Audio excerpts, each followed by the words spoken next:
Bonjour à la deuxième partie du deuxième cours où on parle de la recension des écrits. Donc aujourd'hui, on va voir pourquoi est-ce qu'on fait la recension des écrits et surtout comment on fait ou c'est quoi les outils qu'on utilise pour faire cette fameuse recension des écrits.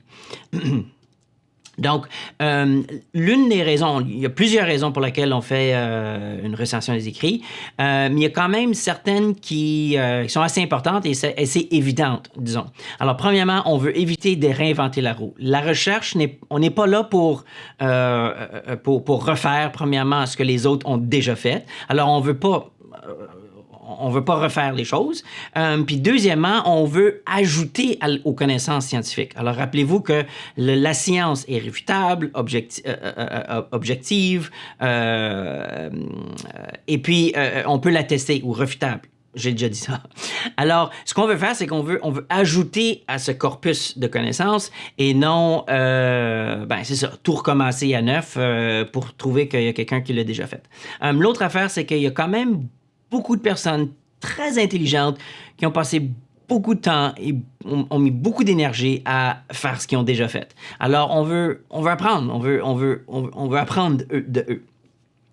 Dans tout ce qu'on fait dans la recherche, on veut aussi intégrer nos questions et ajouter au débat, soit théorique ou méthodologique, du moment. Alors, on veut pas nécessairement exister sur une île séparée avec une idée complètement à part de la littérature. On veut être en lien avec ce qui se passe, puis être à l'affût de le contexte scientifique dans lequel on se trouve.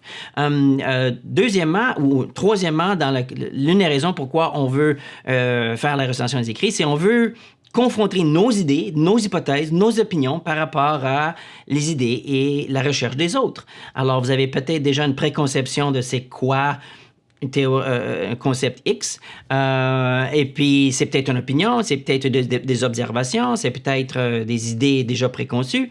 Alors, à travers la recension des écrits, vous pouvez voir, mais est-ce que je pense de la même manière que d'autres personnes? Et puis c'est garanti, je peux vous garantir que peu importe vos idées de recherche, il y a déjà quelqu'un, quelque part, qui a pensé que cette personne a déjà mené une étude ou non. Ça, c'est peut-être pas, ou exactement la manière que vous voulez la mener, c'est peut-être pas nécessairement la même chose, mais les idées, les concepts ont déjà été pensés, puis je suis pas mal certain que quelqu'un d'autre a pensé ou essayé de définir les choses auxquelles vous avez déjà pensé. Donc, encore là, on veut pas inventer la roue, on veut aller voir ce que les autres ont fait et puis apprendre d'eux. Quatrièmement, la recension des écrits est vraiment utile pour développer sa méthodologie de recherche. Alors encore là, il y a des personnes qui passent leur carrière à faire de la recherche et donc à travers ces années, à travers ces essais puis ces heures et puis leurs travaux, ils ont quand même peaufiné certaines méthodes de recherche. Donc alors, au lieu que nous autres, on aille refaire ces mêmes erreurs, on peut très bien emprunter leur méthode, même répliquer leur méthode, même utiliser exactement leur méthode pour mener notre recherche. Alors, c'est tout à fait correct, c'est tout à fait logique, c'est tout à fait permis de copier un chercheur ou une chercheuse ou la méthodologie de quelqu'un d'autre, tant et aussi longtemps qu'on leur donne une référence, qu'on réfère. J'ai utilisé la méthode d'évaluation des symptômes ou de lavage de main de Tigui et la banane 2008. Alors, c'est correct. La science est réplicable, puis on peut répliquer la science, tant et aussi longtemps qu'on ne dit pas que cette méthode est la nôtre. Alors, si quelqu'un l'a déjà inventé, on peut réutiliser cette méthode et puis dire Tigui et la banane ont développé cette méthode pour compter les nombres de lavages de mains par jour. J'ai utilisé cette méthode-là. Puis même que des fois, on n'a pas nécessairement besoin de leur permission. Si c'est des stimuli, si c'est des échelles spécifiques, là, on veut quand même aller leur donner la permission. Normalement, les chercheurs sont très open source. On n'a rien à cacher. En tout cas, les bons chercheurs n'ont rien à cacher. Alors, c'est ça. Là, quand on rentre dans certaines recherches biomédicales, quand on recherche technologie, et ainsi de suite, là, on rentre des fois dans certaines particularités, mais en général, une méthode scientifique ou une méthodologie de recherche qui est utilisée par un autre chercheur devrait et pourrait être exportable, ou on pourrait l'utiliser pour nos propres recherches. Donc, si vous posez la question, mais comment est-ce que je fais pour mesurer l'attachement envers mon animal de compagnie? Ouais, ben, je vous dis tout de suite, il y a des personnes qui ont conçu des outils de mesure pour mesurer les différents types d'attachement. Puis il y en a même qui ont même développé des outils pour développer les attachements entre les différentes personnes dans notre vie, les différentes conceptions de schémas relationnels. Et puis troisièmement, il y a du monde qui ont même pensé avec comment se conçoit cette relation humain-animaux. Donc c'est ça, on est là pour aller puiser sur les ressources qui existent déjà. Alors, il y a différents types de sources, et puis ceux auxquels vous voulez vous restez le plus proche, c'est les sources primaires, c'est-à-dire que c'est les documents que vous avez en main. Alors, disons que je tire un article scientifique de l'outil de recension des écrits, PsycInfo, puis je lis cet article-là. Les auteurs, Tigui et Labanan 2008, ou qui ont publié en 2008, ils disent quelque chose. Alors ça devient, ce que Tigui et Labanan dit, ça devient la source primaire. Maintenant, Tigui et Labanan, eux autres, vont aussi faire référence à quelqu'un d'autre. Et puis là, ça devient, les quelqu'un d'autre deviennent des sources secondaires. Alors, ce qu'il faut faire attention, c'est que des fois, il y a le problème de jeu de téléphone. Ou alors, lorsque les auteurs disent ou interprètent ce qu'un autre auteur a dit, des fois, ils détournent un peu les informations. Alors, il faut éviter le plus possible de se fier aux sources secondaires ou de se fier à le paraphrasage des auteurs, puis au lieu d'aller voir directement ce que la source primaire a à dire.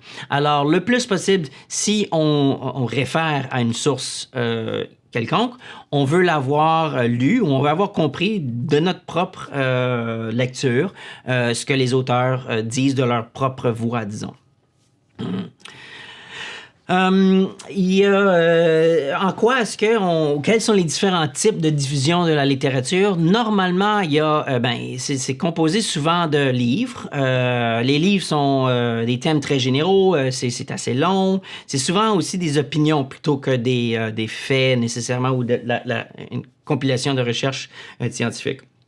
Il y a les revues scientifiques qui sont vraiment des revues là où on documente la recherche qu'on fait. Encore là, ces revues scientifiques peuvent aller de thèmes très généraux et des opinions à des rapports d'études scientifiques. Ensuite, il y a aussi des congrès. Donc, on peut des fois faire référence à des congrès. Souvent, les congrès, c'est plus comme une manière d'acquérir des informations plutôt informelles. Alors, où est-ce qu'un chercheur est rendu dans sa recherche, puis c'est quoi ses prochaines étapes, ainsi de suite. On va rarement faire référence à un congrès comme une source primaire d'information.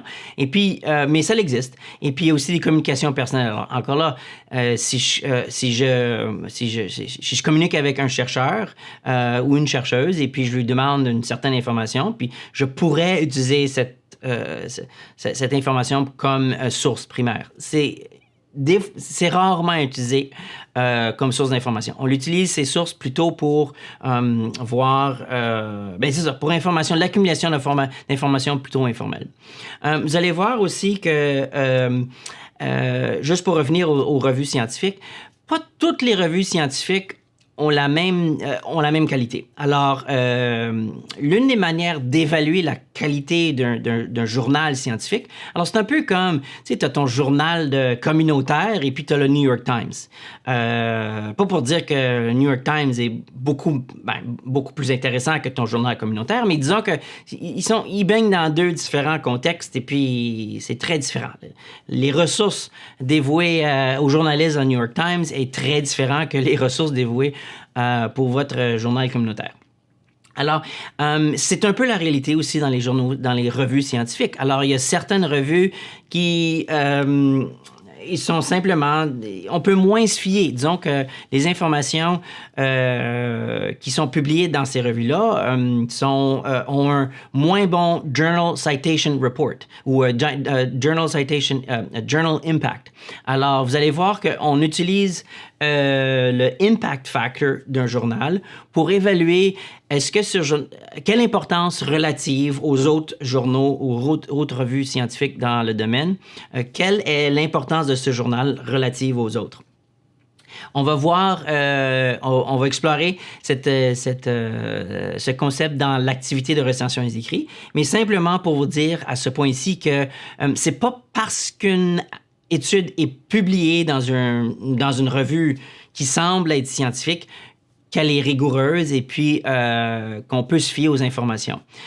Surtout dans les dernières quelques années, en fait, c'est devenu un gros problème, ce qu'on appelle des revues pirates, dans le sens que c'est monsieur, madame qui ouvre ou qui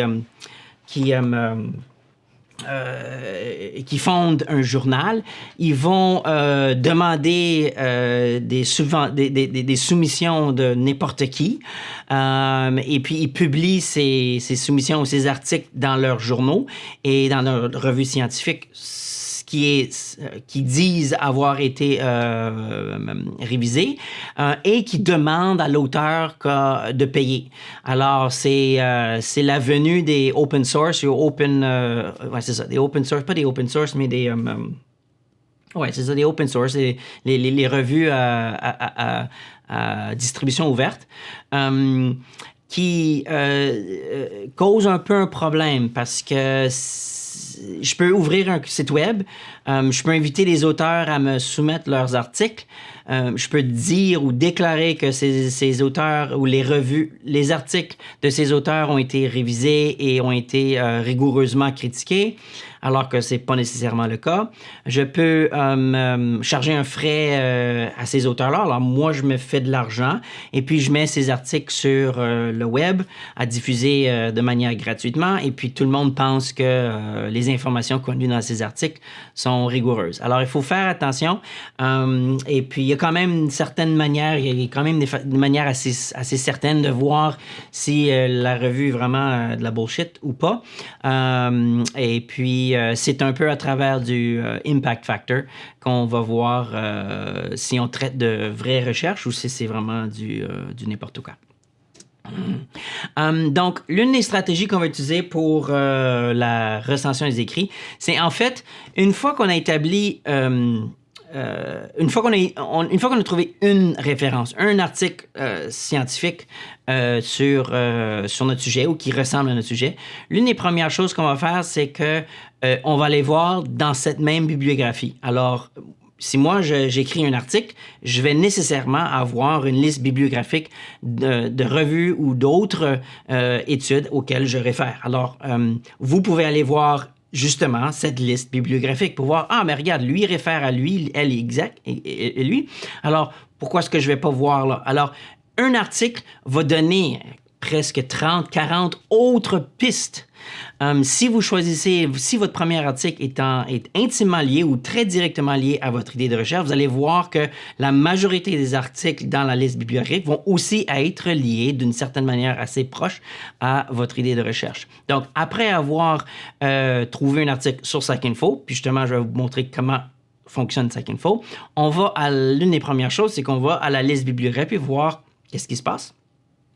Puis là, une fois qu'on a établi ce premier cycle, là, on peut le répéter. Alors, si je commence avec mon premier article, je trouve 2 ou 3 autres articles dans la liste bibliographique, je vais les récupérer. Puis là, dans chacune de ces articles-là, je vais retourner dans leur liste bibliographique pour voir en quoi est-ce que... Alors, vous voyez comment est-ce que c'est vraiment... Ça peut éclore très, très, très facilement.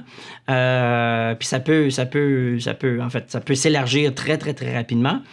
Mais c'est une ressource c'est une stratégie qui est assez efficace, surtout si on commence avec un article qui est assez pointu et très proche de notre premier but ou notre première idée. Donc, les outils de recherche qu'on utilise pour faire la recension des écrits, le plus commun en psychologie, c'est ce qu'on appelle PsycInfo. C'est la référence de base. D'autres références pour que vous puissiez être... Ou si vous allez dans d'autres champs ou si vous faites si vous allez en médecine ou si vous allez en d'autres éducations. Il y a aussi PubMed qui est surtout la recherche médical ou ouais, médical. Il y a Scopus qui est aussi un peu un entre-deux. Alors, il va vraiment entre PsycInfo, PubMed et puis est assez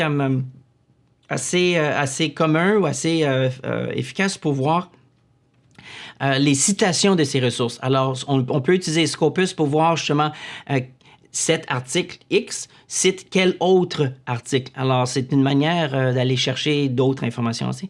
Et puis, il y a aussi Google Scholar. Alors, pour ceux et celles qui ne le connaissent pas, mais Google a ce sous-engin de recherche qui est Google Scholar qui permet de faire la recherche Google uniquement dans les pages qui ont été catégorisées comme académiques.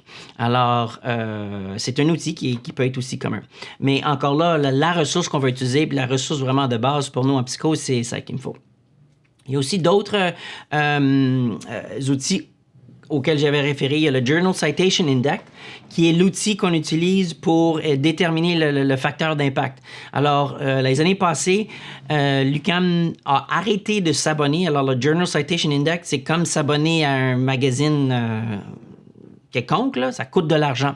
Alors, les années passées, l'UQAM a arrêté son abonnement, mais si vous arrivez à le trouver quelque part, tant mieux pour vous, ça permet. Souvent aussi, les journaux, sur leur site web, ont déjà leur facteur d'impact. Alors, pour un journal qui a une bonne réputation, souvent le journal va mettre sur son propre site web, nous avons un impact de 1,3 ou 7 ou 15 ou quelque chose comme ça.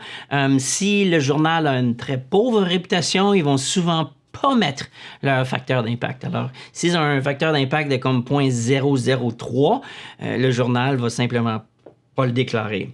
Mais tout ça pour dire que la manière d'évaluer la qualité des différentes revues scientifiques, on l'utilise, on passe à travers le facteur d'impact, et puis ce facteur d'impact peut être soit trouvé sur le Journal Citation Index ou sur le site web des journaux spécifiques.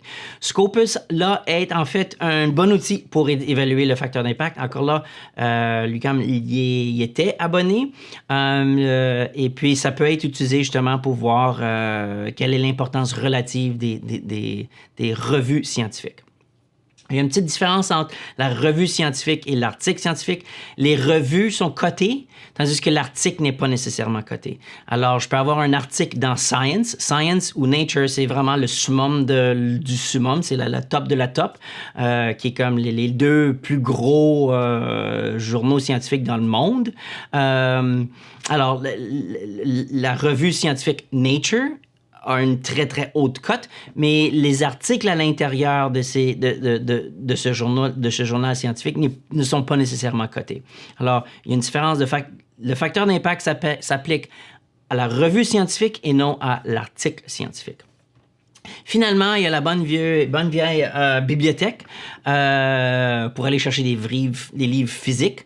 C'est assez rare, puisque la psychologie, ça change tellement, il y a tellement de mouvements, il y a tellement de nouvelles connaissances qu'on trouve qu'on a beaucoup plus tendance à le mettre en ligne. Même les livres numériques en ligne deviennent de plus en plus communs. Alors, c'est ça.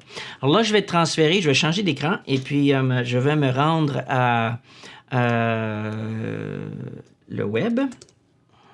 Alors, vous allez voir dans les acétates qu'il y a le lien à la bibliothèque UQAM. Alors, ce qu'on fait, c'est qu'on va à la base de données.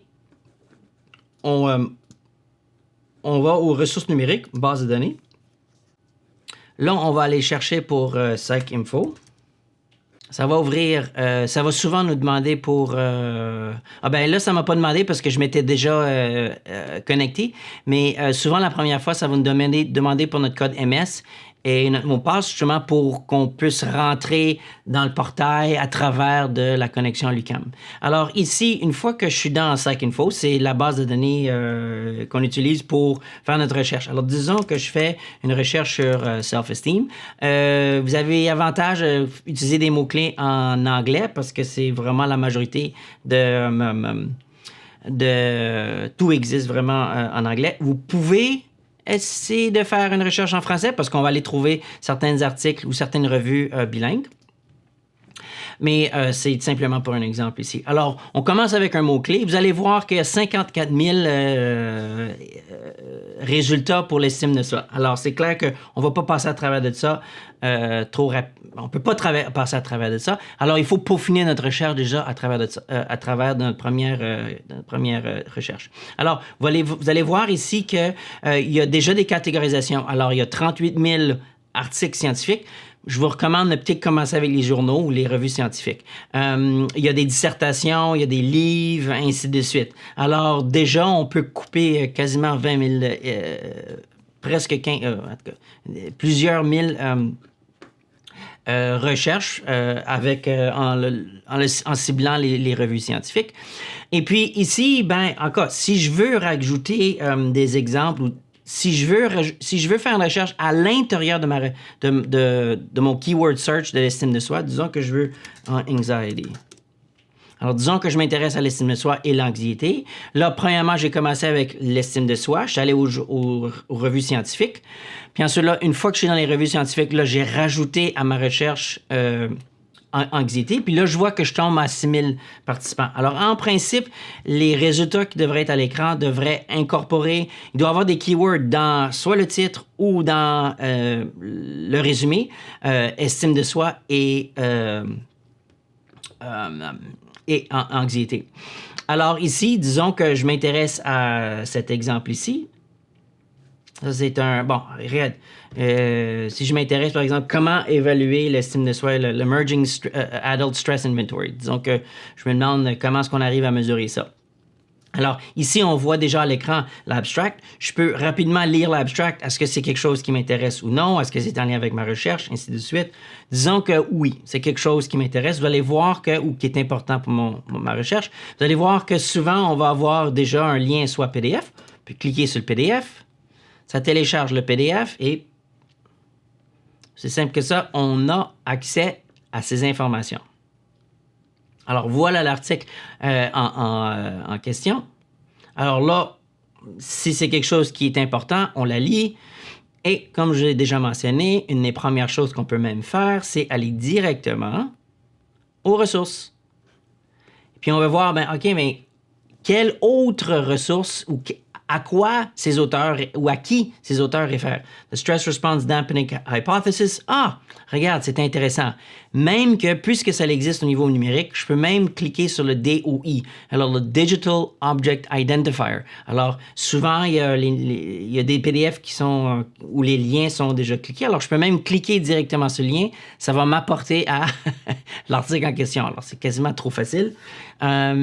Et alors, c'est une manière, c'est une des stratégies les plus efficaces pour justement trouver une première article. Une fois qu'on a ciblé notre premier article, d'aller vraiment exploser puis aller explorer les autres articles ou les autres ressources qui pourraient nous être utiles. Alors, je vais aussi revenir ici. Alors, dans les articles, il y a c'est pas tous les articles scientifiques auxquels vous allez avoir accès en format PDF. Donc, ici, par exemple, vous voyez le Open Access. Alors, ça, c'est un journal qui est gratuit, qui est Open Access, c'est-à-dire qui est public. Alors, ça, vous allez quasiment toujours avoir accès à des articles qui ont Open Access. Mais disons que, par exemple, je vais aller voir ici. Alors, cet article-ci. Alors, si vous voyez qu'il n'y a pas le bouton PDF, vous allez toujours, ou espérons avoir un obtenir à UQAM. Alors, si vous cliquez là-dessus, UQAM va vous envoyer là où vous pourriez peut-être aller pour le trouver. Des fois, obtenir à UQAM va vous envoyer à justement le texte intégral, comme vous voyez à l'écran. Des fois, il va vous envoyer à une page où essentiellement, l'UQAM dit, on n'est pas abonné à cet article. On n'a pas accès, on ne peut pas s'abonner à tous les journaux, toutes les revues scientifiques, donc malheureusement, on n'a pas accès à ce journal. Mais en principe, si vous voyez texte intégral, encore là, on retombe sur la page. Vous allez toujours voir que quand vous êtes sur les pages web des revues scientifiques, il y a toujours l'UQAM qui apparaît quelque part. Alors, c'est une manière... on utilise le proxy de l'UQAM pour dire on est sur cette page à travers de l'abonnement de l'UQAM. Alors, il se peut que certains articles scientifiques soient pas disponibles sous format PDF sur le web. Si c'est le cas, voici ce que vous faites. Vous copiez le titre et rajoutez PDF à la fin. Alors, des fois, le PDF peut exister sur la page web de l'auteur. Il y a ResearchGate, il y a academia.edu alors, il y a des fois, le PDF peut exister sur le web ailleurs que sur PsycInfo ou le site de la revue scientifique. Alors, si vous ne trouvez pas l'article à travers de PsycInfo et le lien obtenu à l'UQAM, vous pouvez toujours essayer sur Google simplement de mettre le titre et puis ajouter PDF à votre recherche pour voir s'il y a quelque chose qui se passe. Ici, comme vous voyez, j'ai abouti sur le site de ResearchGate. L'auteur n'a pas mis le PDF, mais je peux demander qu'elle m'envoie le PDF. Des fois, ça fonctionne, des fois, ça ne fonctionne pas. Il n'y a pas de garantie. Bon, alors ça vous donne un bref aperçu de comment utiliser PsycInfo. Vraiment, pour dire la vérité, la meilleure manière d'y apprendre, c'est de jouer avec. Alors, c'est justement ce qu'on va faire pendant la séance jeudi prochain. C'est qu'on va jouer avec, puis je vais répondre aux questions. Vous allez voir que c'est assez simple. On commence avec un point de départ, puis ensuite, là, on peut voir à quoi ce point de départ est lié. Alors, c'est ça. Alors, avant de vous quitter, je voudrais aussi quand même expliquer comment les articles sont préparés. Alors, il y a quand même des trucs, il y a quand même des manières d'aller chercher des informations ciblées dans les articles, surtout si on comprend comment un article scientifique est écrite. Alors, il y a quand même une recette, puis on va revoir ça plus tard dans le cours, dans la composante de diffusion de la recherche. Alors, si on comprend la structure d'un article scientifique, on peut mieux cibler les informations qu'on cherche. Alors, en général, un article scientifique consiste en résumé, une introduction, la recension des écrits, présentation du programme de recherche ou de l'étude, la méthodologie, les analyses et les résultats, et puis la discussion. Alors, dans chacune de ces sections-là, on peut aller chercher des informations plus précises. Alors, des fois, disons qu'on cherche un peu la méthode, mais on peut se rendre directement à la composante méthodologie au lieu de tout lire du début jusqu'à arriver à la méthodologie. Alors, pour vous donner un peu un aperçu de c'est quoi la structure d'un article et puis où est-ce qu'on peut aller chercher les informations importantes, voici les différentes composantes. Alors, dans le résumé, c'est clair que c'est un résumé, c'est les grandes lignes du projet. Alors déjà, à travers du résumé, si vous voyez qu'il n'y a rien qui vous intéresse, c'est probablement une bonne indication qu'il n'y a rien qui va vous intéresser. Dans l'introduction, c'est du blabla, blabla, blabla. On s'entend que c'est les lignes générales, mais à la fin de l'introduction. Alors, à la fin de l'introduction, c'est là où vous allez trouver les hypothèses. Souvent, on va trouver les hypothèses opérationnalisées. Alors, ce qu'on peut quasiment faire, c'est qu'on peut lire très brièvement l'introduction, puis aller à la fin de l'introduction. Voir introduction, recension des écrits. Souvent, c'est un paragraphe ou plusieurs paragraphes qui sont combinés. Alors, quand je parle d'introduction et la recension des écrits, des fois, ces deux sections-là sont combinées dans l'article. Alors, à la fin de l'introduction et ou recension des écrits, on va avoir les hypothèses opérationnalisées. Et puis, si les hypothèses sont opérationnalisées de la manière qui nous intéresse, là, on le sait déjà. Alors, après avoir lu le résumé, on peut aller à la fin des recensions d'écrits, introduction, voir, regarde, il se pose vraiment des questions qui sont en lien avec les miennes, donc je devrais continuer ou ça mérite de continuer. Après l'opérationnalisation des hypothèses, là, on rentre dans la méthode. Alors, si vous êtes convaincu de l'importance des hypothèses, bien là, vous pouvez continuer dans la méthode. Comment est-ce qu'ils ont recruté ou comment est-ce qu'ils ont mesuré leur VIVD? C'est quoi la méthode qu'ils ont utilisée? Ainsi de suite. Alors, dans la méthode, c'est vraiment la description détaillée de l'étude qu'ils ont menée, que vous devriez être capable, il devrait y avoir assez d'informations dans la méthodologie pour que vous puissiez être capable de répliquer cette étude. Alors, il devrait avoir exactement la référence des questionnaires, il devrait avoir le nombre de stimuli, ainsi de suite. Là. Alors, si c'est important, tant mieux. À travers des résultats, ben là, à ce point-ci, vous n'avez peut-être pas pris des cours de statistiques. C'est peut-être un peu des gros chiffres, puis on ne comprend pas. C'est correct, parce que vous pouvez quasiment pas lire cette section-là, puis aller au début de la discussion. Alors, la composante résultat, c'est lourd, c'est du jargon statistique, blablabla.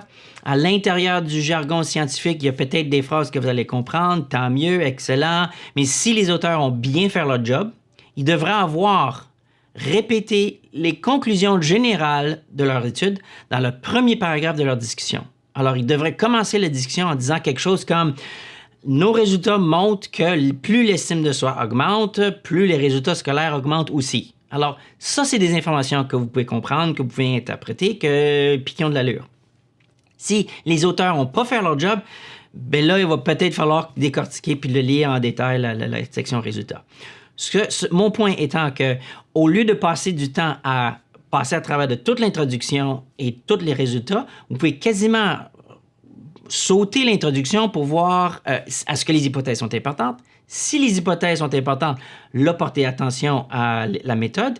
Si la méthode est importante, sautez directement à la discussion, surtout au début des discussions, pour comprendre un peu c'est quoi le message, c'est quoi les conclusions générales de l'article. Là, si ça, c'est tout correct, mais là, retournez à l'introduction pour aller voir mais comment est-ce qu'ils ont, à quoi est-ce que c'est lié, puis comment est-ce que ça fonctionne. Donc, vous voyez comment est-ce qu'on peut utiliser les différentes composantes de l'article scientifique pour cibler ce qu'on cherche et puis aller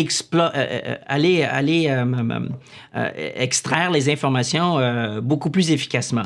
Si vous trouvez un article simplement pour la méthodologie, bon, ben vous n'avez pas besoin de tout lire. Allez simplement aller voir l'outil qu'ils ont utilisé pour mesurer. Si c'est plutôt les hypothèses, bien allez voir les hypothèses. Alors, en utilisant cette stratégie-là, c'est aussi une manière qu'on peut aller lire beaucoup d'articles scientifiques sans avoir tout lu chaque mot des articles scientifiques. Alors, on va aller chercher, ça nous permet d'aller chercher beaucoup d'informations puisque chaque information est beaucoup plus ciblée plutôt qu'aller lire chaque mot. Puis, on s'entend que c'est pas nécessairement chaque mot dans chaque article qui est important pour nous ou pour notre étude. Alors, ici, je dis que si vous citez, alors dans vos études, vous allez devoir citer puis faire référence à d'autres articles. Alors, si vous citez une référence, c'est parce que vous avez pris assez connaissance pour comprendre l'essence de cet article. Alors, quand je dis il est important de lire au complet, on s'entend que lire au complet, vous êtes à l'aise à dire oui, cet article porte sur tel et tel sujet, ils ont utilisé telle et telle méthode, et puis j'ai compris l'essence de ce message-là. C'est ça ce qu'on veut dire par lire au complet. Parce qu'on veut à tout prix éviter de donner ou de perpétuer des mauvaises informations en lien avec des articles et d'avoir l'air bête. Alors, la semaine prochaine, on va faire une activité sur la recension des écrits. Je mentionne ici qu'on va parler brièvement sur les normes APA. Les normes APA, c'est simplement comment est-ce qu'on formate. On a standardisé toutes les manières de présenter des documents en psychologie. Alors, tout le monde utilise la même formule qui sont les normes de la APA, du American Psychological Association. Alors, les normes APA dictent quand mettre des virgules, quand mettre de l'italique, quand mettre des majuscules, blablabla. Bla, bla, bla. On ne veut pas trop se casser la tête avec ça, mais on veut simplement respecter les normes pour adhérer aux normes. Alors, vous allez trouver sur Moodle plusieurs ressources qui font référence aux normes APA. On ne va pas revoir le formatage APA. C'est quelque chose que je vous laisse faire sur votre propre temps parce que ce n'est pas un cours sur le formatage APA, mais je vous donne les ressources pour comprendre puis avoir l'essence des normes APA. Alors, vous trouvez ces ressources sur Moodle. Sur ce, On se voit la prochaine fois.